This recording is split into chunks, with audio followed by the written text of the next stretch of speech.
திண்டுக்கல் மாவட்டம் செம்பட்டியில் மதுபோதையில் காரை ஓட்டி விபத்தை ஏற்படுத்திய சம்பவத்தால் பரபரப்பு ஏற்பட்டது.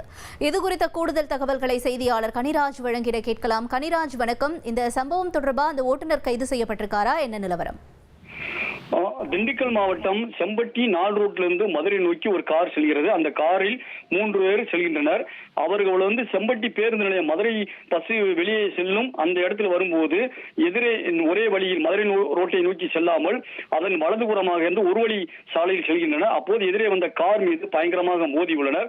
பின்னர் அடுத்து சாலையோரம் நிறுத்தப்பட்டிருந்த 6 இருசக்கர வாகனங்களில் மோதி விபத்தை ஏற்படுத்திவிட்டு அருகில் இருந்து, அதாவது மெடிக்கல்ல மருந்து வாங்கிட்டு சென்ற ராமநாதத்தை சேர்ந்த முதியவர், சுமார் 60 வயது மதிக்கத்தக்க முதியவர், அவர் மேல மோதி அவரை முன்பகுதியில் காரில் சிக்கிய சுமார் 30 அடி தூரம் இழுத்து செல்லப்பட்டார். அவர் ரத்த வெள்ளத்தில் கிடந்த நிலையில் பின்னர் அதே வேகத்தில் சென்ற கார் எதிரே மற்றொரு கார் மீது மோதி அந்த கார் வேகமாக சென்ற காரோட இடதுபுறத்துல முன் சக்கரம் வெடித்து அதனால் கார் நிறுத்தப்பட்டது. பின்னர் பொதுமக்கள் அலறி அடித்து ஓடினார். அப்புறம் பொதுமக்கள் வேகமாக ஓடி அந்த காயமடைந்தவரை பார்த்தனர். அப்போது காரில் 3 பேர் தப்பி ஓட முயன்றனர். அதில் 2 பேர் தப்பி ஓடிவிட்டனர்.